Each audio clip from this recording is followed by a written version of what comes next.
अस्सलाम वालेकुम जी। आज हम बात करेंगे गर्मियों में हमल के बारे में कि अगर आप गर्मियों में हमल प्लान कर रही हैं तो उसका असर आपकी बॉडी पे क्या पड़ेगा। आपका ज़्यादातर लोगों के जहन में ये होता है कि हमारी बॉडी जो है हीट अप हो रही है, बहुत ज़्यादा हीट निकल रही है, हाथों पाँव से हीट निकल रही है, तो क्या इसका असर जो है वो हमारी इम्प्लांटेशन पे भी होगा, क्या उसका असर हमारे स्पर्म पे, हमारी एग्स पे होगा। तो आज हम इसी टॉपिक पे सारी बात करेंगे कि गर्मियों में प्रेगनेंसी ज़्यादा सेफ़ रहती है या सर्दियों में रहती है। जो लोग आईवीएफ या आईयूआई करवाना चाहते हैं वो किस चीज़ को प्रेफर करें कि आप सर्दियों में करवाएं या गर्मियों में। अगर आप गर्मियों में करवाना चाहते हैं तो वो कौन से टिप्स हैं जिसको फॉलो करके आप इसको कामयाब बना सकते हैं। और मिसकैरेजेस जो ज़्यादा सर्दियों में होते हैं या गर्मियों में होते हैं, ये बहुत सारी चीज़ें हैं जो हमल को कामयाब बनाने के लिए आपके साथ मैं डिस्कस करूँगी। और लोगों के जहन में ये सवालात भी होते हैं। तो वीडियो आगे बढ़ाने से पहले मेरी आपसे गुजारिश है कि जिन लोगों ने मेरा चैनल नहीं सब्सक्राइब किया वो जल्दी से मेरा चैनल सब्सक्राइब कर लें, ताकि हर आने वाली वीडियो और मेरी प्रेगनेंसी से मुतल्लिक जो भी डिटेल्स हैं वो आप तक पहुंचती रहें। जी, तो अब हम बात करते हैं आपने बॉडी टेम्परेचर के बारे में कि बाहर का मौसम जैसा भी हो, आपकी जो बॉडी है ना वो आपकी बॉडी टेम्परेचर जो है ना वो 37 तक रेगुलेट रखती है। बाहर चाहे 45 डिग्री हो, 47 डिग्री हो, बॉडी आपकी बहुत ज़्यादा वर्क करती है, जिसकी वजह से आपको चक्कर आते हैं, पसीना आता है, हाथों पाँव से हीट निकलती है, कभी तो पूरे पूरे जिस्म से हीट निकलती है और आपको लो एनर्जी और वीकनेस फील होती है, जिसकी वजह से आपके इम्प्लांटेशन पे आपकी फर्टिलिटी पर असर पड़ सकता है। और यही चीज़ सेम चीज़ जो है ना वो मेल्स में भी होती है कि उनका भी ज़ाहिर सी बात है वो घर से बाहर जाके काम करते हैं, तो उसकी वजह से उनके जो स्पर्म की क्वालिटी है उस पर फ़र्क आता है, उनकी बॉडी भी हीट अप होती है। लेकिन हमारी बॉडी को अल्लाह ताला ने इस तरह से डिज़ाइन किया है कि वो अपने एक टेम्परेचर को मेंटेन रखती है, लेकिन काफ़ी हमारी बॉडी में जो डिस्टर्बेंस हो जाती है हार्मोन्स डिस्टर्बेंस की वजह से, कुछ हमारी डाइट ऐसी होती है जिसकी वजह से हमारे जिस्म से ना हीट निकलती है। बहुत सारे लोग इस चीज़ को बताएंगे कि जी हाँ, हमारे हाथों पाँव से और हमारी जिस्म से हीट निकलती है। तो इन सारी चीज़ों को आपने कैसे कंट्रोल करना है, कौन सी डाइट आपने लेनी है, ये सारा कुछ मैं आज आप लोगों को ज़रूर गाइड करूँगी।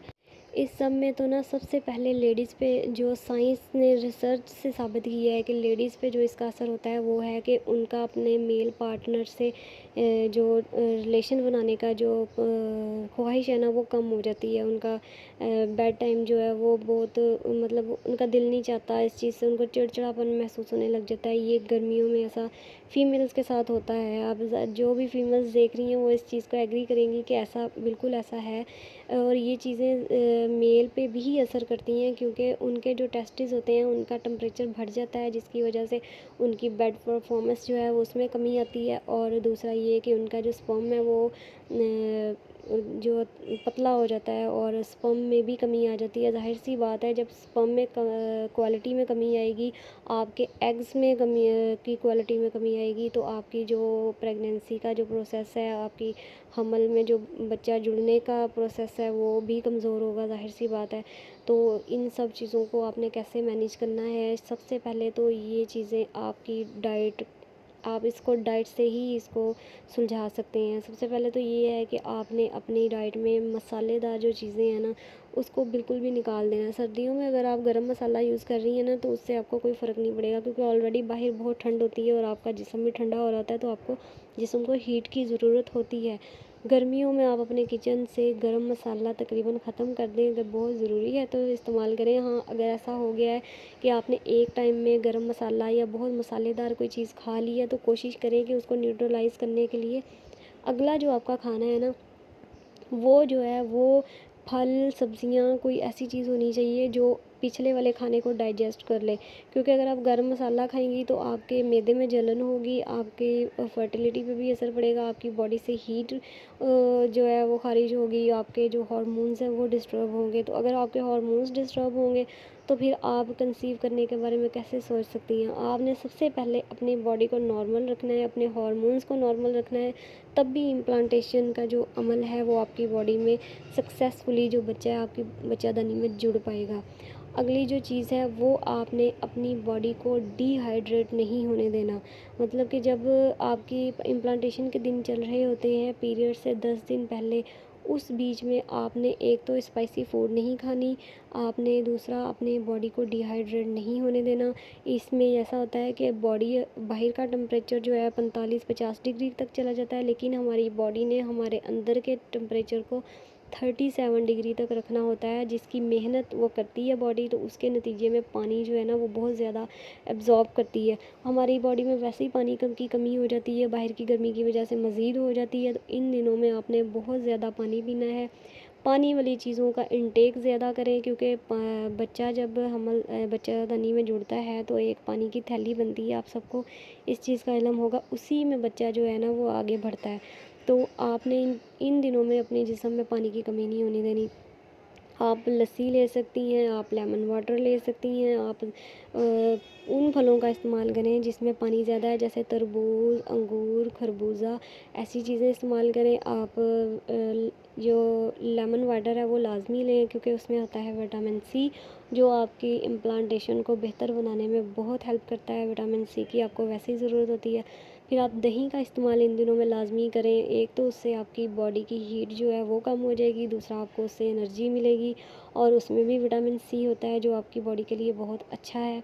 अगली जो टिप है इन दिनों में इम्प्लांटेशन को सक्सेसफुल बनाने के लिए, वो ये है कि आपने इन दिनों में यानी कि पीरियड्स से 10 दिन पहले कोई बासी खाना नहीं खाना। अक्सर ऐसा होता है कि गर्मी की वजह से बाहर खाना ख़राब हो जाता है, हम उठा के उसको रख देते हैं फ्रिज में, फ्रिज से उठा के उसको दोबारा गर्म करते हैं और फिर खाते हैं, जो हमारे जो है ना स्टमक के को अपसेट कर देता है, जो हमारा डायरिया का सबब बनता है, जिसकी वजह से हमें मोशन, उल्टियाँ आ सकती हैं और तबीयत इतनी ख़राब हो सकती है कि हमें डायरिया की वजह से या वॉमिटिंग की वजह से मेडिसिन लेनी पड़ सकती है। और इन दिनों में आपने कोई ऐसा काम नहीं करना कि जिसकी वजह से आपको कोई मेडिसिन लेनी पड़े।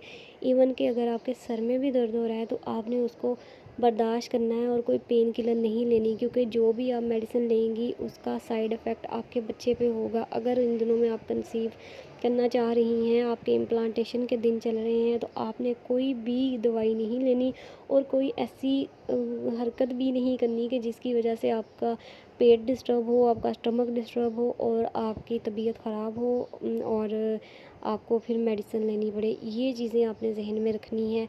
अगली आपने इन दिनों में जो है वो डार्क कपड़े कोशिश करें ना पहने, लाइट पहने, क्योंकि जो डार्क कलर के कपड़े होते हैं ना वो लाइट को ऑब्जॉर्ब करते हैं, अपने अंदर जज़ब कर लेते हैं, और वो गरमाइश देते हैं आपके जिस्म को, और आपका जिस्म तो पहले ही गर्म होता है, तो उसको ज़्यादा हीट मिलेगी बॉडी को, तो ये आपके लिए अच्छी बात नहीं है। तो कोशिश करें कि इन 10 दिनों में आप ना लाइट कलर का कोई सूट पहने।